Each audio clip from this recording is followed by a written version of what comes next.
నేను Medchal district వాసిని sir. నన్ను Vikarabad transfer చేశారు. నేను మా బ్రదర్ ఇద్దరం Vikarabad daily up and down. దానివల్ల చాలా ప్రాబ్లం ఫేస్ చేస్తున్నాము. హెల్త్ ఇష్యూస్ వస్తున్నాయి. సర్జరీ అయింది నాకు. నేను డైలీ వెళ్ళి వచ్చేసరికి 10:30 అవుతుంది. అంత నా పిల్లల్ని నేను చూసుకోలేకపోతున్నాను. ఇంట్లోనే సరిగా చేయలేకపోతున్నాను. ప్లస్ మా నాన్నగారు మాకు ట్రాన్స్ఫర్ అయిన 6 మంత్స్‌లోనే హార్ట్ స్ట్రోక్ వచ్చి ఆయన చనిపోయారు. మాకంటూ మా స్థానికత మాకు కావాలని మేము ఒక్కటే అడుగుతున్నాం సార్. అన్నీ ఇస్తున్నారు. మా స్థానికతను మాకెందుకు ఇవ్వడం లేదు? అసలు మాకు వల్ల ఎలాంటి ప్రాబ్లమ్ మీకు రాదు. ఎందుకంటే ఆర్థికంగా గానీ ఎలాంటి ఇష్యూస్ రావు. అక్కడ పోస్ట్‌ని ఇక్కడ షిఫ్ట్ చేయడమే అవుతుంది. అక్కడ ఇప్పుడు నేను వర్క్ చేసే ప్లేస్‌లో స్టూడెంట్స్ కూడా చాలా తక్కువ ఉన్నారు. ఎక్కడ అవసరమో అక్కడ ఇవ్వాల్సిందిగా మేము కోరుతున్నాము. నేను మేడ్చల్ డిస్ట్రిక్ట్. నేను ఇంతవరకు బాలాజీ నగర్‌లో వర్క్ చేశాను. అక్కడ స్ట్రెంత్ ఫుల్ ఉంది. స్ట్రెంత్ ఉన్న చోటనే మాకు షిఫ్ట్ చేయండి. కనీసం ఒక హామీ అన్నా ఇవ్వండి. ఈ ఈ ఈ రేలో ఇన్ని రోజుల తర్వాత మేము తీసుకొస్తాము. ఏదో ఒక పరంగా మాకు ఒక ఖచ్చితమైన హామీ మాకు కావాలని మేము కోరుతున్నాం సార్. మీకు మీరు మీరు మీరు చెప్పిన మీ మీద నమ్మకంతోనే మేము ఇన్ని రోజులు డైలీ అప్ అండ్ డౌన్ చేస్తున్నాం. ఎన్ని ప్రాబ్లమ్స్ వచ్చినా అక్కడ విద్యార్థులు లాస్ అవ్వద్దు, ఇక్కడ మా పనులు మేము చేసుకోవాలి, అన్ని విధాలా మీకు మేము సపోర్ట్ ఇస్తూ ఇంతవరకు వచ్చాం సార్. మీరు కూడా మా ఆవేదన మీరు అర్థం చేసుకొని మా డిస్ట్రిక్ట్స్ మమ్మల్ని పంపించండి. మేము వర్క్ చేసింది, మేము పుట్టి పెరిగిందంతా షామీర్పేట మండల్లో. మేము పెరిగిందంతా అక్కడే. మాకు నాన్న వాళ్ళు, మా మా బంధువులు, మా తరపున మా అక్క చెల్లెలు, అన్నతమ్ములు అందరూ ఇక్కడే మేడ్చల్ డిస్ట్రిక్ట్లోనే ఉన్నారు. ఇంకా అక్కడ మేము అనాథల్లాగా ఉండాల్సి వస్తుంది. ఎంత వెళ్ళినా మేము పరాయి ఇంట్లో ఉన్నట్టే ఉంది సార్. మేము ఎంత మనస్ఫూర్తిగా మేము వర్క్ చేయలేకపోతున్నాము. మా ఆవేదన అక్కడికి వెళ్తే అక్కడ ఆ పిల్లల్ని చూడాలి, ఇక్కడ ఇంటికి వస్తే ఇక్కడ వీళ్ళను చూడాలి. అటు ఇటు 2 విధాలా సఫర్ అవుతూ ఆర్థికంగాను మరియు ఆరోగ్యపరంగాను చాలా సమస్యలు వస్తున్నాయి సార్. అది మా గురించి కొంచెం ఆలోచించండి సార్.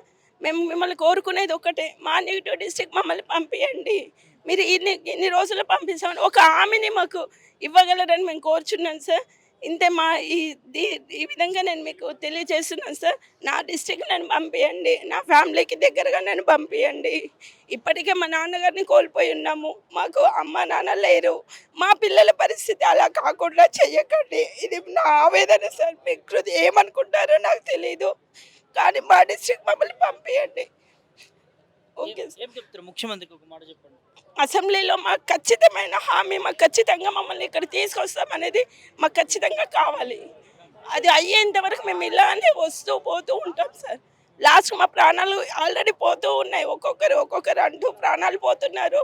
ఇప్పటికీ నాకు చాలా ఇష్యూస్ ప్రారంభమే. అంతకుముందు హెల్త్ ఇష్యూస్ ఒక్కటి లేదు. ఎందుకంటే నియర్ బై అందరికీ దగ్గరలో, అటు ఫ్యామిలీకి నియర్ బై మేము చేసుకున్నాం. మా డిస్ట్రిక్ట్లో మేము ఎంత దూరమైనా వెళ్ళగలుగుతాం. ఎందుకంటే అది మన పుట్టి పెరిగిన వాతావరణం కాబట్టి. ఎక్కడో 200 కిలోమీటర్లు వెళ్ళి పని చేయండి అంటే అది మేము చేయలేకపోతున్నాం సార్. ఎందుకంటే ఆవేదన పొద్దున 6 గంటలకు వెళ్తే రాత్రి 10 గంటలకు వస్తాం. మా ఫ్యామిలీ ఇక్కడేమైంది, ఇక్కడ ఏ చిన్న ఇష్యూ అయినా అక్కడ టెన్షన్ స్టార్ట్ అవుతుంది. మళ్ళీ అక్కడ స్కూల్ అయిపోగానే ఇంటికి ఏ టైంకి వస్తామో అవే టెన్షన్లు. ఎప్పుడు ఎలా ఉంటుందో తెలియట్లేదు. కాబట్టి మా ప్రాణాలన్నీ మీ చేతిలో ఉన్నాయి. మా జీవితాలన్నీ మీ చేతిలో ఉన్నాయి. మీరు ఒక చిన్న సాయం చేసి మమ్మల్ని మా ప్లేస్కి మమ్మల్ని పంపించండి. మీకు ఎలాంటి ఇబ్బంది మా నుండి రాదు. నెక్స్ట్ డిఎస్సి వేస్తా అంటున్నా, అక్కడ పోస్టులు ఖాళీ అవుతాయి. అక్కడ ఉన్నటువంటి యూత్కు కొంత హెల్ప్ఫుల్ అవుతుంది. ఇక్కడ వాళ్ళకి హెల్ప్ చేసిన వాళ్ళు అవుతారు, అక్కడ వాళ్ళకి హెల్ప్ చేసినట్లు అవుతారు. అది మీరు ఆలోచించండి సార్. నేను కోరుకునేది అదొక్కటే. ప్రతిపక్షంలో ఉన్నప్పుడు మీకు న్యాయం చేస్తా అన్న ముఖ్యమంత్రి రేవంత్ రెడ్డి గారు ఇప్పుడు అధికార పార్టీలో ఉన్నారు, ముఖ్యమంత్రిగా ఉన్నారు. ఎందుకు న్యాయం చేయలేకపోతున్నారు? అది ఆ సార్కి తెలియాలి సార్. తన వరకు మరి మమ్మల్ని అర్థం చేసుకోమని మేము అదే కోరుతున్నాం కదా సార్. ఇప్పుడు రేవంత్ రెడ్డి గారు ప్రతిపక్షంలో ఉన్నప్పుడు మాట్లాడి సపోర్ట్ ఇచ్చారు. మరి మరి రేవంత్ రెడ్డి గారు కూడా భయపడుతున్నారేమో అనిపిస్తుంది. ఎందుకంటే రిపోర్టుకు 9 మంత్స్ తీసుకొని ఇంతవరకు కూడా రిపోర్టు బహిర్గతం చేయకపోవడం, అధికారులు కూడా ఉద్యోగస్తులు ఇబ్బంది పెడితే రేపు రాజకీయంగా లబ్ధి పొందొచ్చు, నెక్స్ట్ అదే ఉద్దేశంతో రేవంత్ రెడ్డి గారిని కూడా ఇట్లా చేస్తురేమో అని అనిపిస్తుంది. రేవంత్ రెడ్డి గారు మీరు అన్నీ తెలిసిన వాడు, ప్రజాప్రభుత్వం అన్నారు. మొన్న లగచెర్ల రైతుల గురించి ఆలోచించారు. ఉద్యోగస్తులు అంటే మీ బిడ్డలు లాంటి వాళ్ళు, మీ బిడ్డల్ని ఈ విధంగా ఇబ్బంది పెట్టద్దు. డైలీ మేము 250 కిలోమీటర్లు నడవడం వల్ల, బస్సు ఎక్కడం వల్ల ఇలా ఇంజురీస్ కూడా అయ్యి రీసెంట్గా అయ్యాయి సార్. నేను చనిపోయేటోని బతికాను. ఒక్కొక్కరికి ఒక్కొక్కటి ఉంది సార్. మీరు ఏంటంటే మీ గవర్నమెంట్లో డెఫినెట్గా అవుతుందని మేము చాలా ఆశాభావంతో ఉన్నాం సార్.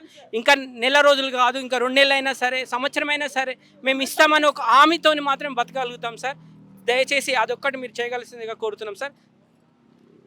మా అన్నయ్య నేను ఇద్దరం ఒకరు ఒక దగ్గర ఉన్న అది వేరు ఉంటున్నాము. ఒకరు ఒక దారి అయిపోయినాం, ఒకరు ఒక దారి అయిపోయినాం. రోజు మార్నింగ్ 6 o'clock గబగబా లేసి ఇంట్లో పిల్లలకి అన్నీ రెడీ చేసుకొని నేను వెళ్ళాల్సి వస్తుంది.